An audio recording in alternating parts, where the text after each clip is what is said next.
साथ जुड़े हैं एक्सिस सिक्योरिटीज के सीईओ नवीन कुलकर्णी। नवीन जी, गुड आफ्टरनून। सबसे पहले तो आरबीआई पॉलिसी पर आपका क्या व्यू रहा और जिस तरीके से मार्केट ने रिएक्ट किया, और एनबीएफसीज में एक बड़ी रैली इस समय, क्या व्यू बन रहा है आपका? जहां तक फिनेंशियल्स का सवाल है वहां पे व्यू में तो कोई चेंज है नहीं, क्योंकि थीम तो ब्रॉडली वही चल रहा है। जो बैलेंस शीट क्वालिटी है वो अक्रॉस द बोर्ड इम्प्रूव होते जा रहा है। रिटर्न रेशियोज पहले बैंक्स के तो ऑफ कोर्स इम्प्रूव हो चुके थे, और एनबीएफसीज और माइक्रो फाइनेंस में भी इम्प्रूवमेंट होता हुआ दिखाई दे रहा है। तो वहां पे री रेटिंग की संभावना बढ़ चुकी है।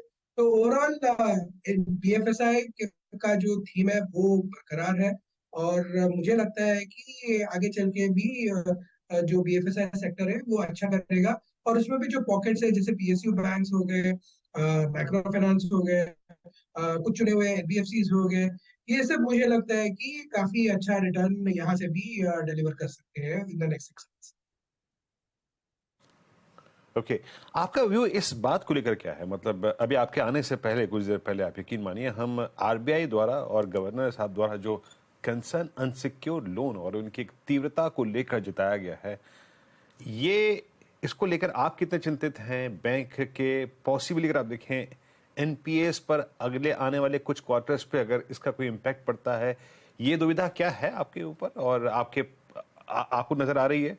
आपका व्यू इस पर? जहाँ तक अनसिक्योर्ड लोन का सवाल है, अगर हम देखेंगे तो जो इंडिया का one of the largest lender है जो इस स्पेस में ऑपरेट करता है, जहाँ पे कंज्यूमर ड्यूरेबल्स का लोन है, दैट इज बजाज फाइनेंस। उन्होंने अपना रिस्क काफी अच्छे से मैनेज किया हुआ है। और बैंक्स में भी अगर हम देखेंगे रिटेल लोन्स में कोई बहुत मेजर एनपीए का साइकिल का की संभावना अभी तो नहीं दिख रही है। सो ओवरऑल इकोनॉमी में स्ट्रेंथ है, तो उस हिसाब से मुझे लग रहा है कि जहां तक रिटेल लोन्स का सवाल है वो स्मॉल टिकट साइज होते हैं। इसके अलावा नंबर ऑफ लोन्स काफी ज्यादा होते हैं। तो unless and until macro economy में बहुत मेजर चैलेंज नहीं आता है, तब तक यहाँ पे ऐसा मेजर एनपीए आने की आशंका अभी तो कम लग रही है। अ, आगे जाके फ्यूचर में चैलेंजेस आ सकते हैं, बट लेकिन नेक्स्ट 1 ईयर में तो मुझे ये स्पेस में बहुत बड़ा चैलेंज नहीं दिख रहा okay, that's fine. I mean ठीक है, ये बात आपका, ये पॉइंट टेकन। अभी फॉर द टाइमिंग आप इसको एक बहुत सरदर्दी नहीं मानते हैं। अच्छा, एक चीज और नवीन जी, मतलब इस पॉलिसी के बाद जो चीज एक्सपेंड हुई है बहुत स्ट्रांगली, वो है real estate. Prices strong, demand strong, specially अगर आप देखें तो दोनों ही वर्टिकल्स अच्छा कर रहे हैं। आपका कमर्शियल और रेजिडेंशियल इन्वेस्टमेंट डिमांड काफ़ी स्ट्रांग है। आज स्टॉक्स रिएक्ट कर रहे हैं, डिमांड स्ट्रांग, और जब रेट्स भी फ्लैट है तो ऐसे में इन स्टॉक्स का भी और चलना, डोमिनेट करना अगले 2-3 महीने में पॉसिबल लग रहा है आपको? बिल्कुल पॉसिबल है, क्योंकि जहां तक रियल एस्टेट सेक्टर का सवाल है, अगर हम देखेंगे लास्ट 6 महीने में देखेंगे तो रियल एस्टेट और द टॉप परफॉर्मिंग सेक्टर रहा है स्टॉक मार्केट के हिसाब से। इसके अलावा ऑन द ग्राउंड भी प्राइसेस काफी फर्म है।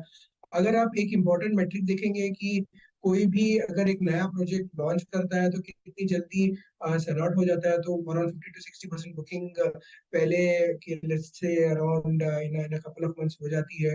तो मैं ये बताने की कोशिश कर रहा हूँ कि प्राइसिंग स्ट्रांग है, डिमांड स्ट्रांग है, एग्जीक्यूशन भी मतलब जो लिस्टेड प्लेयर्स है उनका काफी स्ट्रांग रहा है। तो ये रियल एस्टेट का साइकिल मुझे तो जहां तक लग रहा है कि नेक्स्ट 1 से 2 साल तक स्ट्रांग रहेगा, और शायद उसके आगे भी ये साइकिल काफी स्ट्रांग रह सकता है। तो मतलब ये एक्सपेक्ट कर सकते हैं कि मतलब 2 से 3 साल का साइकिल भी बन सकता है। तो उसके वजह से तो ये सेक्टर यहाँ से भी अच्छे रिटर्न्स डिलीवर करने की क्षमता रखता है। ओके। नवीन, पीएसयू बैंकों पर अब इस समय आपका क्या व्यू बन रहा है? क्योंकि एक बड़ी रैली देखी हमने पीएसयू बैंकों में पिछले 2-3 महीनों में। So, जैसे हमने ये डिस्कशन का स्टार्ट किया था तो उस टाइम पे मैं बता रहा था कि प्राइमरली जो थीम है वो है बैलेंस शीट स्ट्रेंथ की है, और रिटर्न रेशियोज बहुत स्ट्रांग है।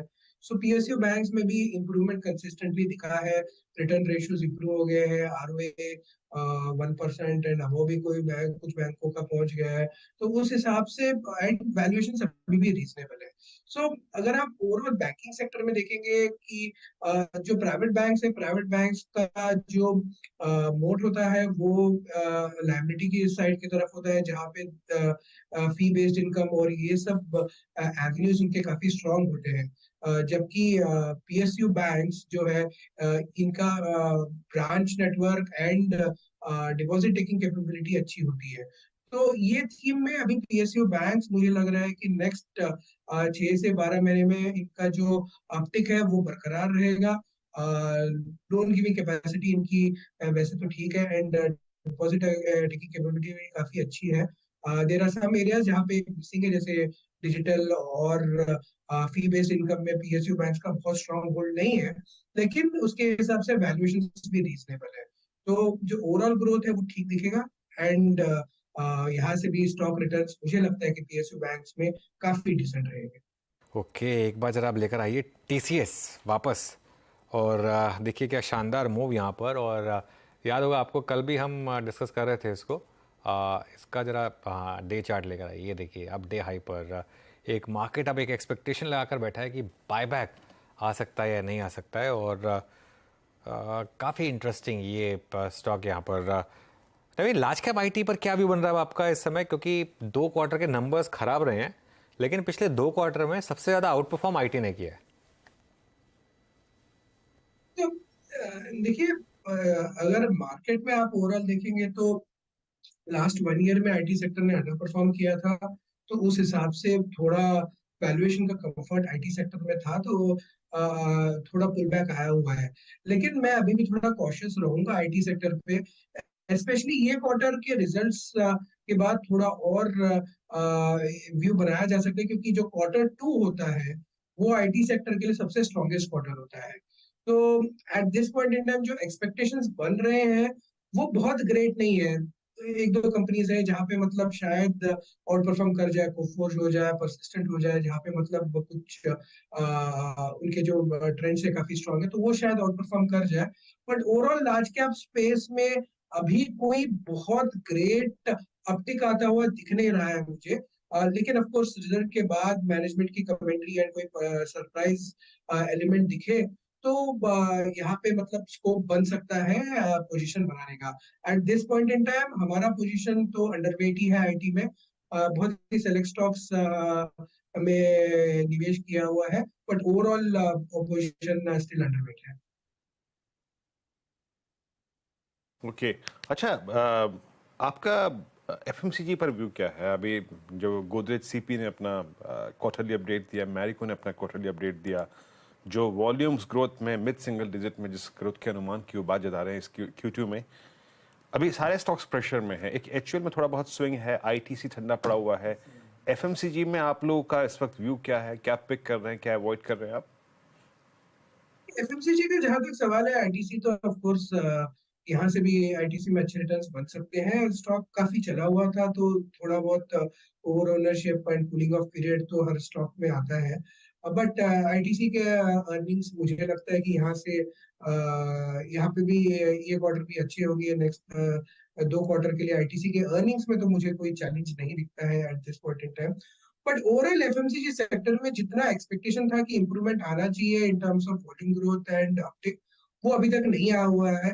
Q2 ऑफ कोर्स थोड़ा सा मिक्स्ड क्वार्टर रहा है, जहाँ पे मानसून कुछ जगह पे अच्छा, कुछ जगह पे ज्यादा तेज, कुछ जगह पे खराब, तो उसका भी थोड़ा बहुत इम्पैक्ट हो सकता है। रूरल ऑफ कोर्स बहुत ग्रेट नहीं कर रहा है, तो वहां पे भी इम्प्रूवमेंट आने की संभावना है, लेकिन अभी मुझे लगता है कि थोड़ा और टाइम है। ओवरऑल एफएमसीजी सेक्टर में ये लेवल पे थोड़ा इन्वेस्टमेंट स्टार्ट कर सकते हैं, बट थोड़ा cautiously and stock specific investment में पैसे बनने की संभावना ज्यादा है रादर देन ओवरऑल एफएमसीजी में ओवरवेट पोजीशन लेने का के हिसाब से अगर देखेंगे तो।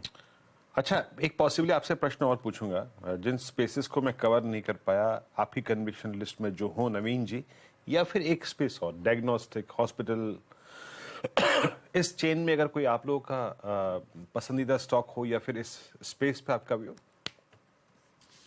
हेल्थ केयर का जो स्पेस है वो अ, काफी एक्साइटिंग स्पेस रहा है। डायग्नोस्टिक की अगर मैं बात करूंगा तो डायग्नोस्टिक थोड़ा ओवरक्राउडेड स्पेस हो जाता है, वहाँ पे कॉम्पिटिटिव इंटेंसिटी काफी बढ़ चुकी है, तो वहाँ पे अर्निंग्स थोड़े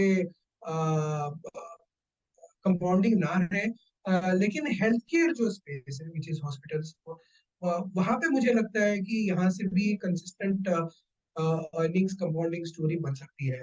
ऑफ कोर्स यहाँ पे बहुत सारे ऑप्शंस हैं, मतलब लीडिंग टॉप प्लेयर अपोलो से लेके छोटे कंपनीज लाइक कोई मेडिकल, बट ओवरऑल मैं बात करूंगा तो ये स्पेस एक कंपाउंडिंग ग्रोथ स्टोरी है। यहाँ पे interest not just from Indian institutions but global institutions का भी काफी ज्यादा है, और नेक्स्ट ये 5 साल में एक स्ट्रक्चरल स्टोरी है और यहाँ पे कंपाउंडिंग रिटर्न्स बनने की संभावना काफी ज्यादा है। नवीन, बहुत बहुत शुक्रिया आज हमारे साथ जुड़ने के लिए और हमसे बात करने के लिए।